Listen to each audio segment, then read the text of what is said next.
Hello बच्चों। तो आज हम एक्सरसाइज स्टार्ट कर रहे हैं 5.2। ठीक है, एक्सरसाइज 5.2। और इसका हम फर्स्ट पार्ट ऑलरेडी कर चुके हैं, जिसका लिंक डिस्क्रिप्शन में मिल जाएगा आपको।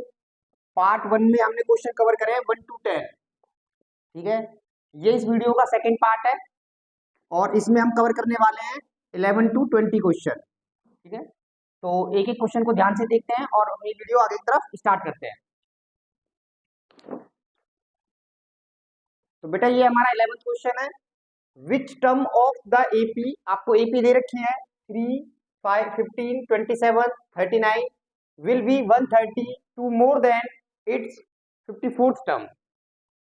तो क्वेश्चन हमसे क्या कह रहा है कि इस एपी की कौन सी टर्म इसकी 54th टर्म से 132 ज्यादा होगी। तो हमें नहीं पता कौन सी टर्म, तो उसे क्या मान लेंगे हम, एन टर्म। और एक तरफ हमने रखी है 54th टर्म, यानी कि इस एपी की एन टर्म 54 से 132 ज्यादा है, तो 132 इसमें ऐड कर देंगे हम, क्योंकि 132 क्या है हमारा, कम है। N next term is 132 exceed 54 term. ठीक है, तो यहां पर इसका फॉर्मूला क्या बनेगा, a plus n minus one into d. और इसका फॉर्मूला क्या बनेगा, a plus 53 into d plus में 132। ए से ए कैंसिल आउट हो जाएगा। ठीक है, अगर हम इसको सॉल्व करते हैं तो यहाँ पे देखो ए कितना था हमारे पास, 3, और डी कितना आएगा 15 माइनस 3 इक्वल टू 12। डी कितना आएगा हमारा 12, तो यहाँ पे 12 रखेंगे, n minus one into 12 equal to 53 into 12 plus में 132। 12 से आप इसे मल्टीप्लाई करेंगे तो 12n इंटू 12 इक्वल टू, इसे मल्टीप्लाई कर लीजिए, 12 3 जा 36, 12 5 जा 60 एंड 3 63। ठीक है, अगर आप 12 से मल्टीप्लाई करते हो तो 36, 60 एंड 63, 60। ठीक है, प्लस में 132। यहां से इस 12 को उधर भेजेंगे तो बचेगा 12 एन इक्वल टू 363 प्लस में 132 प्लस में 12। इन सबको अगर हम ऐड कर लेते हैं तो कितना आएगा, 132 प्लस 12, तो 6 एंड 4 0, 4 3 7 और एक 8 और 7, 12 एन इक्वल टू 78। एन की वैल्यू कितनी आ जाएगी, 780 डिवाइड बाई 12। तो अगर आप 12 से डिवाइड दे रहे हो 12 6 जा 72 एंड 12 5 जा 60।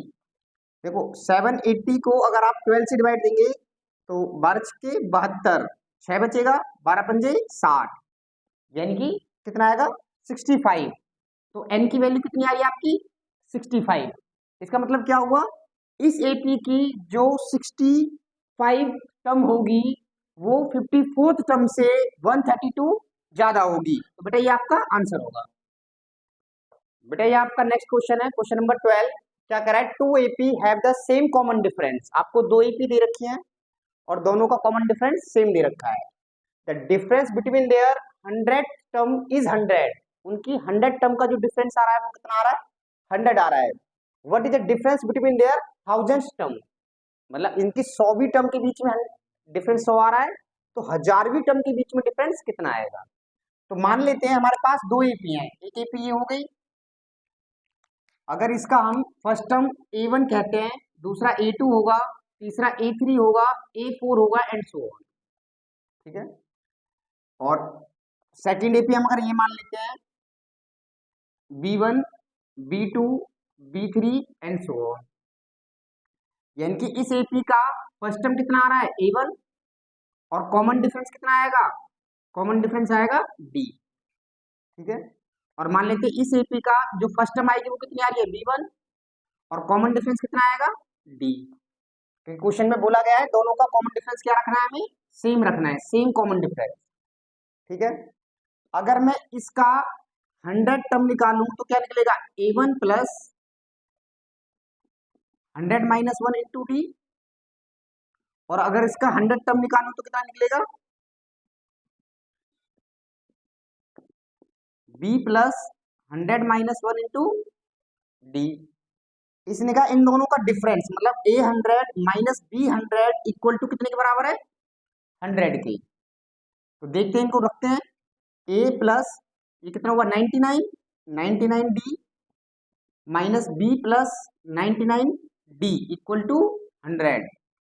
तो A plus 99D minus B minus 99D equal to 100 इससे कटा ये। तो A माइनस B कितने के बराबर आ गया 100 के। A माइनस B कितने के बराबर आया 100 के। हमें निकालना था इनकी हजारवीं टर्म थाउजेंड टर्म के बीच में कितना गैप है। तो मान लेते हैं A 1000 माइनस B 1000 कितना है। इसे क्या लिखेंगे हम A plus 999D A plus 999D इसे क्या लिखेंगे हम B प्लस 999D। अगर ब्रैकेट ओपन करते हैं तो A plus 999D minus B 999D इससे कट गया ये। तो कितना आ रहा है A माइनस B और इसकी वैल्यू कितनी है हमारे पास 100। तो यहाँ पर हम क्या लिख देंगे 100। यानी कि आप देख रहे हैं अगर इनकी 100 टर्म का हम डिफरेंस निकालते हैं तो भी 100 आएगा और अगर हम 1000 भी टर्म का डिफरेंस निकालेंगे तो भी डिफरेंस 100 ही आएगा। ठीक है ये हमने यहाँ पे निकाला है। पहले हमने दे रखा था कि 100वीं टर्म का जो डिफरेंस है वो 100 है।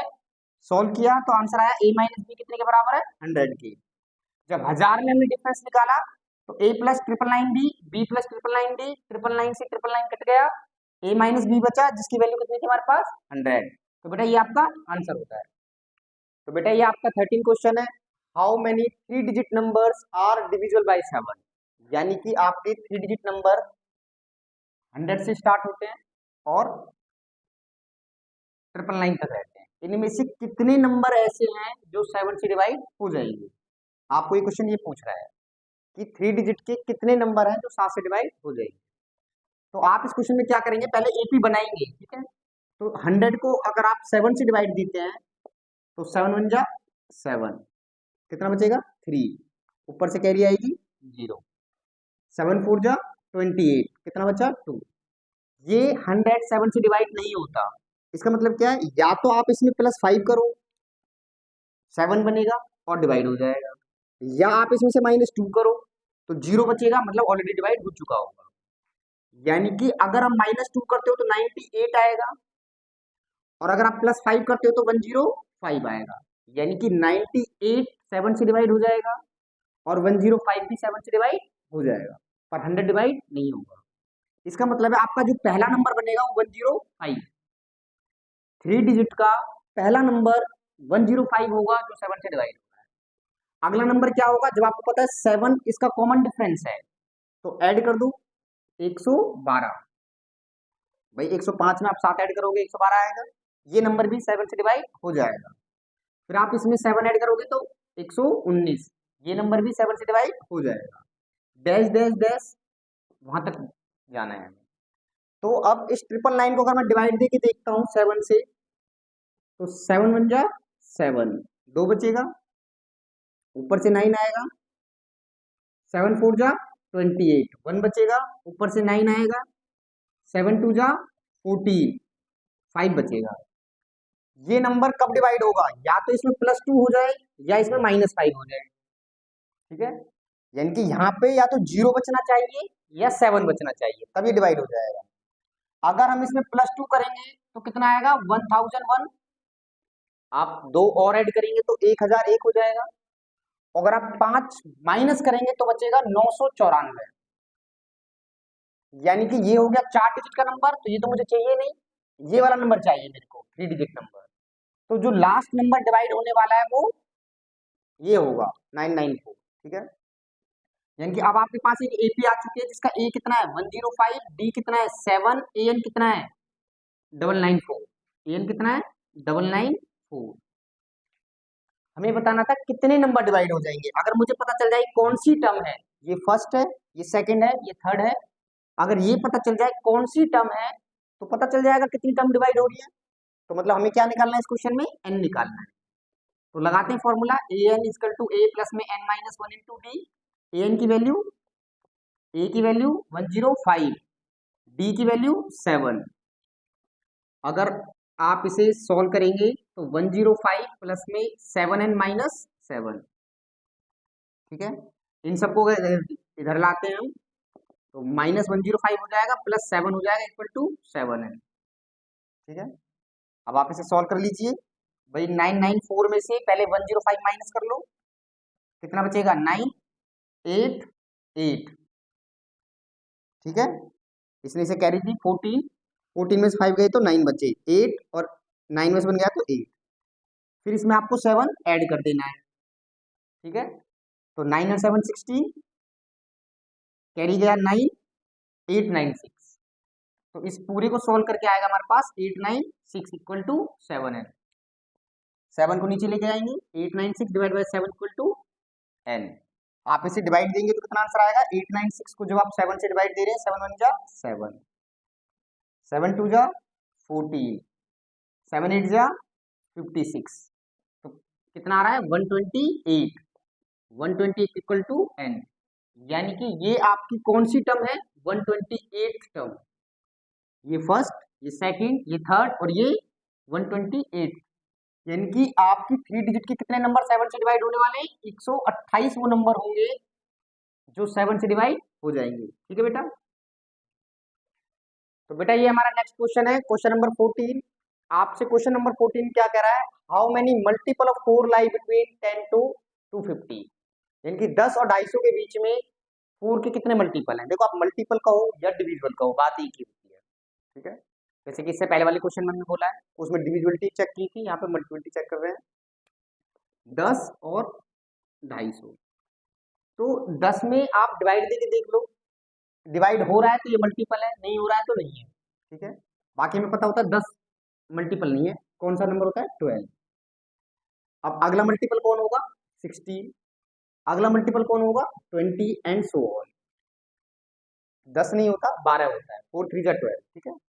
अब इसमें हमें चेक करना है 250 मल्टीपल है या नहीं, तो एक ही ऑप्शन है डिवाइड, आपको डिवाइड देके चेक करना पड़ेगा।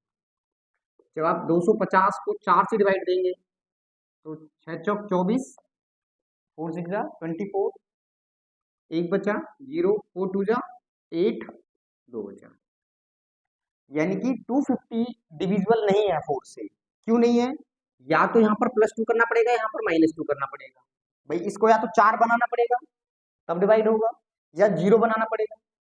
अब अगर हम 2 ऐड करते हैं तो ये 252 बन जाएगा, अगर हम 2 माइनस करते हैं तो 248 हो जाएगा, यानी कि 250 मल्टीपल नहीं है, आपका 48 मल्टीपल आएगा और 52 मल्टीपल आएगा, 248 मल्टीपल है और 252 मल्टीपल है। तो हमें कौन सा लेना है, इससे पहले 250 से पहले का लेना है, बाद का नहीं, पहले का, तो 248। अब एक एपी बन रही है हमारी, जिसका ए कितना आ रहा है 12, डी कितना आ रहा है 4, एन कितना आ रहा है 248, एन हमें बताना है। जैसे कि ये फर्स्ट टर्म, ये सेकंड, ये थर्ड, तो ये कौन सी टर्म, जो ये टर्म है, जैसे मान लो हमारी अगर 58 है या 68 है या 77 है, तो उतने ही नंबर हमारे मल्टीपल हैं। तो चेक करते हैं, a n equal to a plus में n-1 इंटू डी।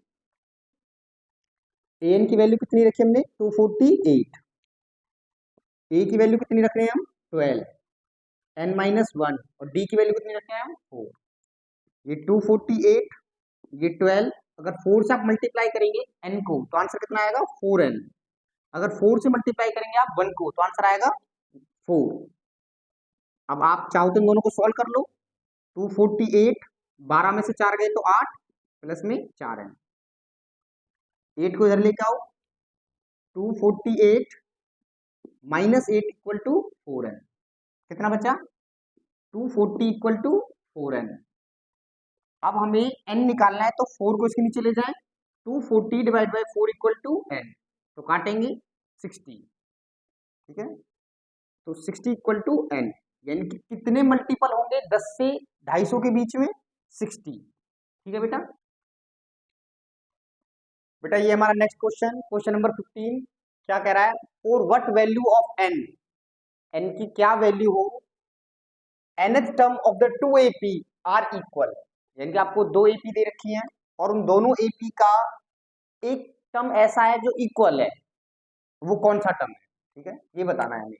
मतलब एक एपी है 60 63 65 67 और एक एपी हमारे पास 3 10 17। ठीक है, अगर इस एपी का हम ए देखें तो कितना आ रहा है 63 और डी देखें तो कितना आ रहा है 65 माइनस 63 मतलब 2। डी आ रहा है 2 और ए आ रहा है 63।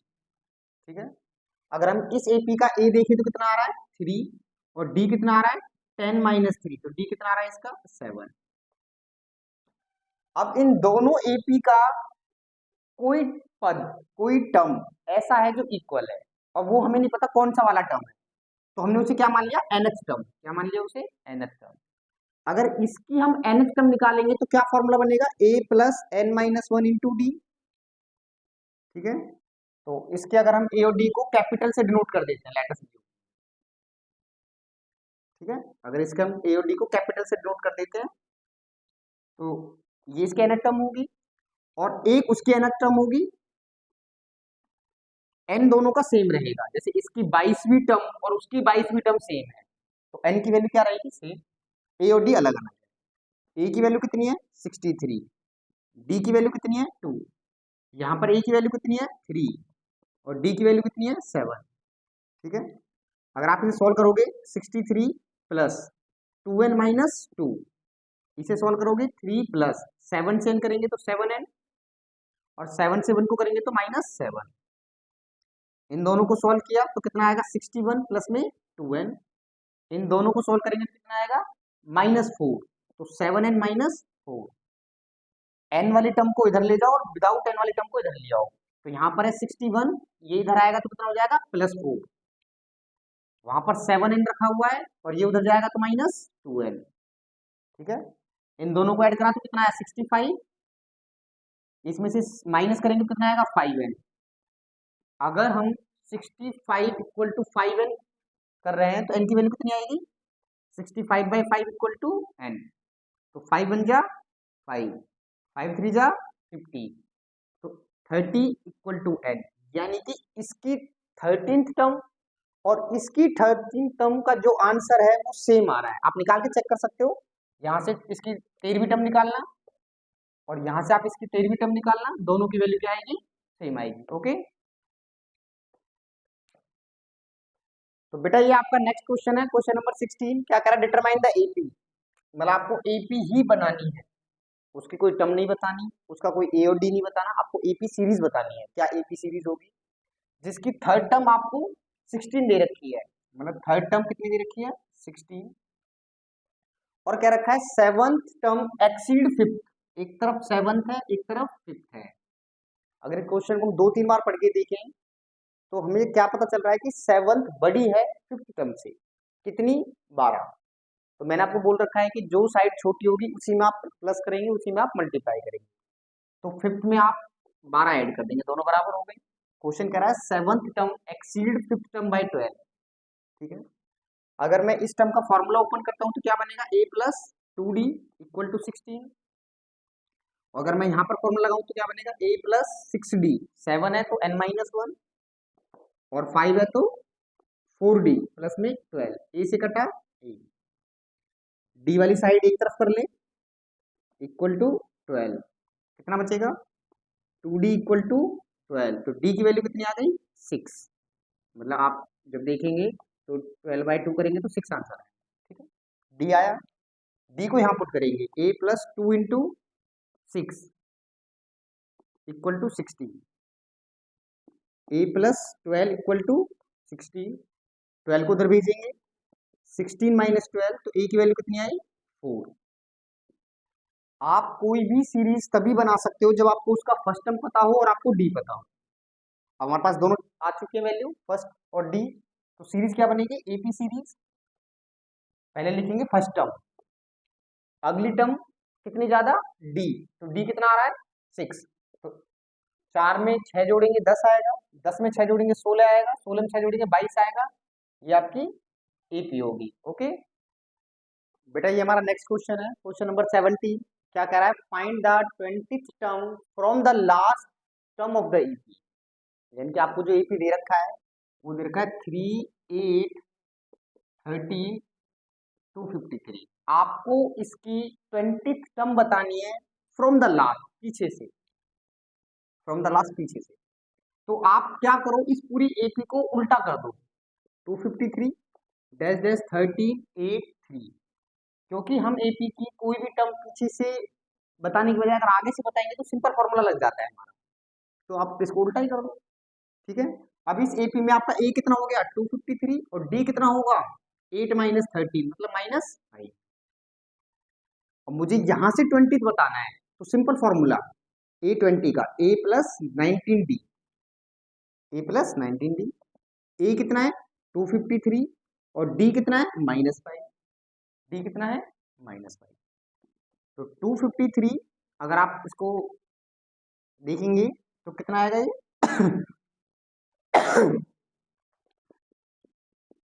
अगर आप 19 इंटू 5 करते हैं तो कितना आएगा 9 5 जा 45 और 95। ठीक है, तो जब 19 इंटू 5 करेंगे तो 95 से कितना आएगा 95। अब आपका 253 में से 95 आपको माइनस करना है।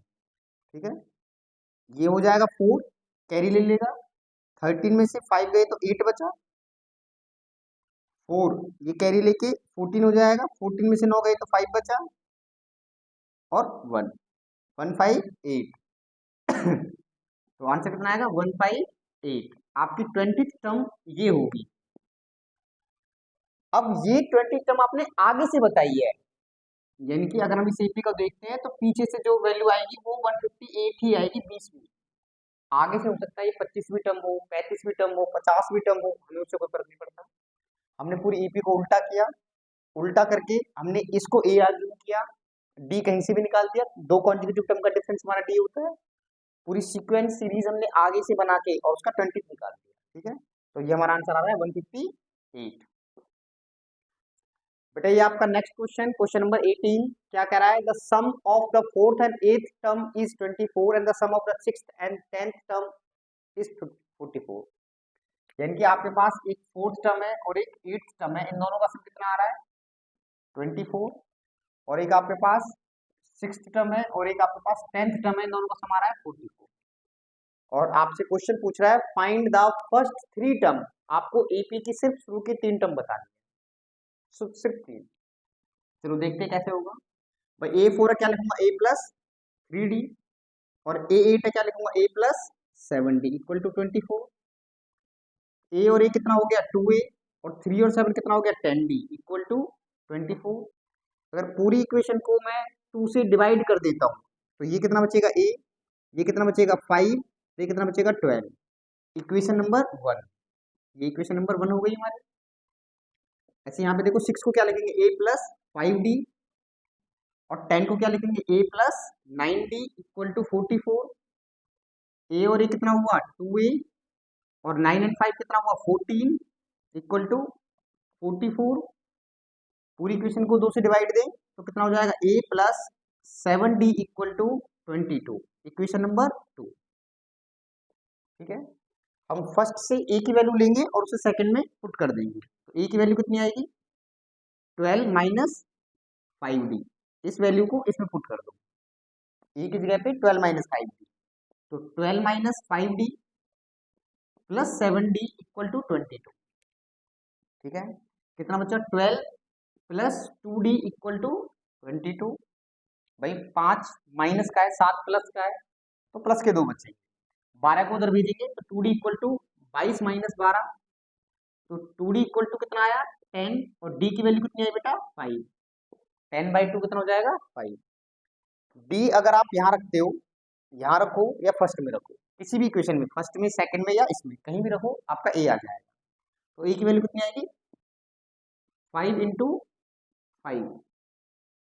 ठीक है भाई, 22 में से 12 गए तो 10 बचा और 5। ठीक है, तो A कितना आएगा बेटा 12 माइनस 25, तो A की वैल्यू आई -13। A की वैल्यू कितनी आई -13। देखो A नेगेटिव है और D पॉजिटिव है, A नेगेटिव है D पॉजिटिव है, तो AP की सीरीज क्या बनेगी, AP पहली टर्म कितनी होगी -13, -13। अब इसमें D ऐड करोगे तो 8 -8, अब इसमें D ऐड करोगे तो -3, देखो आप जैसे इसमें +5 लिखेंगे तो -13 + 5 कितना बचेगा, -8। -8 + 5 कितना बचेगा, -3। -3 + 5 कितना बचेगा, 2। तो हमें तो सिर्फ 3 टर्म बतानी थी, हमें सिर्फ 3 टर्म्स बतानी थी, तो ये क्वेश्चन हमारा कंप्लीट होता है। बेटा ये आपका नेक्स्ट क्वेश्चन, क्वेश्चन नंबर 19 क्या करा है, Subba Rao started work in 1995 at an annual salary 5000, यानी कि 1995 में उसने कहीं काम किया और उसको सैलरी कितनी मिली, 5000 रुपए। He received an increment of 200 each year, हर साल उसके 200 रुपए बढ़ गए।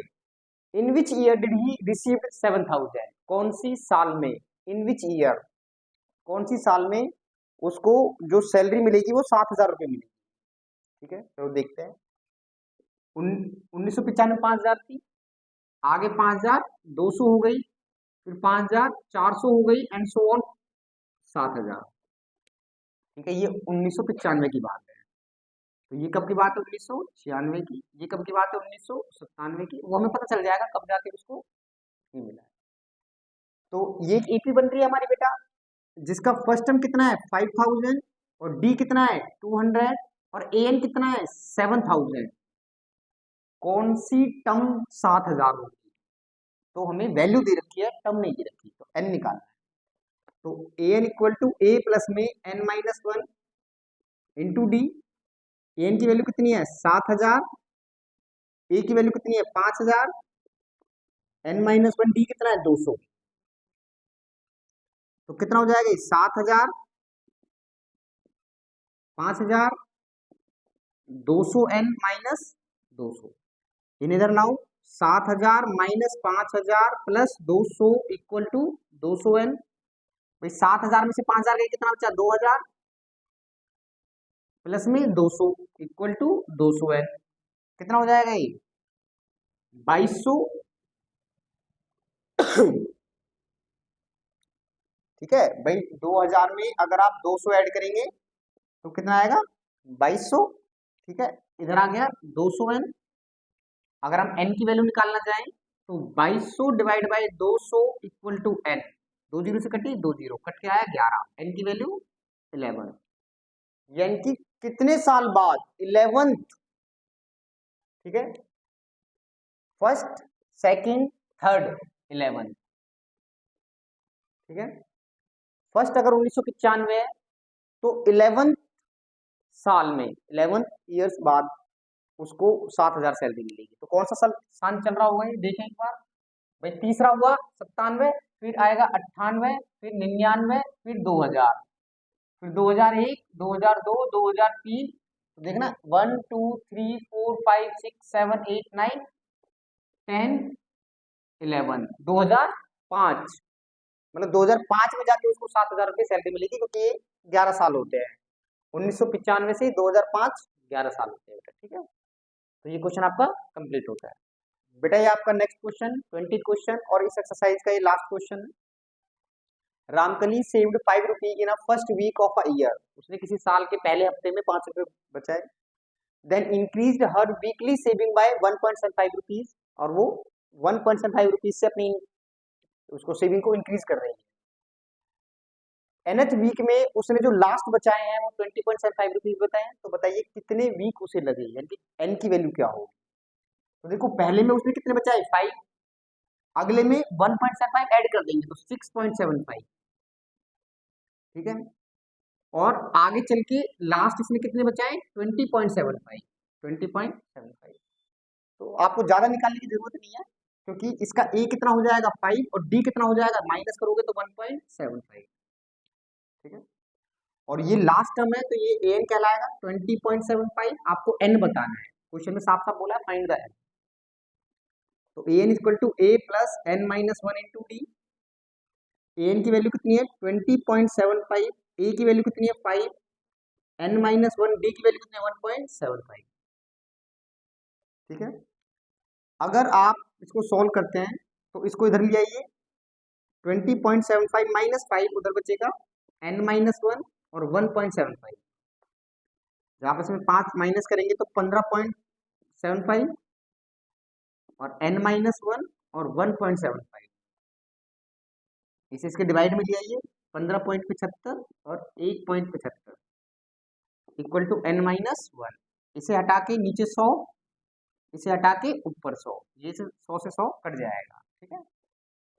तो इधर आ रहा है n-1, उधर आ रहा है हमारा 1575 और 175, ठीक है। अगर हम 5 से काट देते हैं तो 5 दिया 15, 5 एकम 5, 5 25, ठीक है। 5 से काटो, 5 दिया 15, 5 25, ठीक है।